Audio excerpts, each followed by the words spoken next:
Samaria, I have two sworn enemies. Racism and the New York Knicks. And this week, one of them took a shot at me by doing something so offensive, egregious, and flat out annoying. They made themselves better. In trading for New Jersey's own, South Jersey, by the way, because he is not from where I'm from, South Jersey's own Karl-Anthony Towns, the Knicks made me toss my phone clear across the room because they filled a huge role. They got a player who does the thing that every team most covets. They have a 7-footer now who can stretch the floor. And with Mitchell Robinson out again for who knows how long, their season will no longer be held hostage by Mitchell Robinson's inability to stay on the floor. Also, Cat spaces the floor just as much as the now departed Dante DiVincenzo. I'm sick. Even more so than the Bridges trade, this move actually scares me. You get rid of Julius Randle, who I like, but can be a bit of a ball stopper, for a guy with elite talent and beta male energy. It is a perfect fit next to Jalen Brunson. The Wolves, on the other hand, you brought in a ball stopper who doesn't space the floor well for Anthony Edwards. He doesn't defend well and has been known to pout when he does not get his shots and or money. You lose major versatility, and now you're definitely stuck with bum-ass Rudy Gobert for the foreseeable future. The only things saving the Wolves right now is I think that Naz Reid, also from Jersey, might low-key be an all-star caliber talent once he gets more minutes. And they also got a future Detroit Pistons first-round pick, which of course is super valuable because they suck.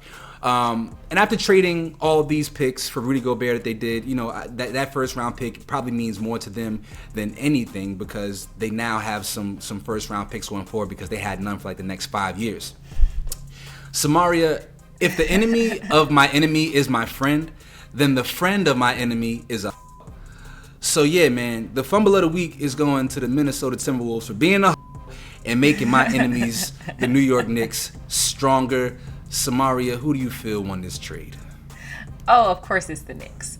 I remember when Shams tweeted this, I feel like the world just stopped. We were like, no, this can't be right. Like, on paper, they are scary. Like you said, they are really unstoppable. I think the biggest thing for me is I'm hoping that they're able to get more out of Cat in the postseason, because I do feel like in Minnesota there were some games where he was not there as much as he could have been. And so if they can get that. Styles make fights. I will say this. This is the one thing I'm resting my laurels on. Styles make fights. So, mentioning the playoffs, right? Like, Cat last year in the playoffs versus Jokic was phenomenal. He played great defense. He spaced the floor. He played incredible basketball. Not so much against the Dallas Mavericks, who did not have a plotting big man for him to go up against, right? He had Derek Lively, and then they also would bring in the other kid. Oh, what's his name? I forget his name. Long, athletic four-man. But their roster flexibility just was a mismatch for Karl-Anthony Towns.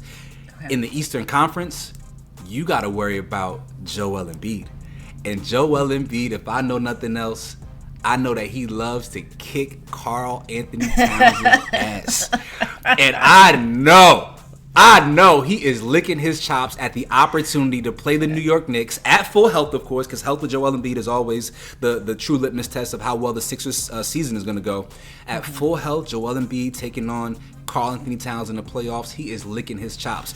Also, Karl-Anthony Towns has to worry about Giannis Antetokounmpo, right? A 4-man/5 who's super athletic, very mobile. Karl-Anthony Towns is going to have a really hard time matching up against him as well. So while this makes the Knicks a tougher opponent for the Boston Celtics, who I think they've really were targeting with this move, there are two other teams in the Eastern Conference who I feel like are going to give the Knicks hell in the Bucks and the Sixers, and maybe even the Heat. He did seem a little sad, though. He seemed sad. That's the one thing I do hate about the trades. I do, because I'm like, he spent his entire career. I'm like the emotional. He spent his entire career in Minnesota, and just to find out like that, he just seemed.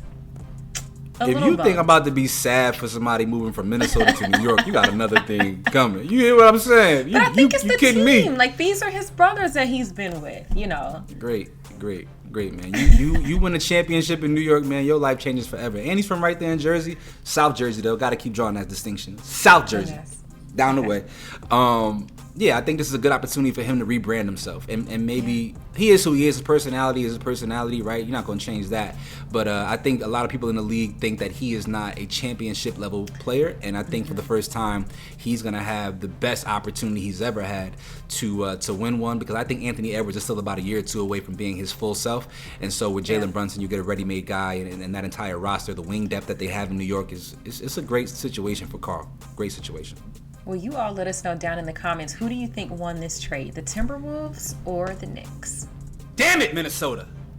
Damn it to hell!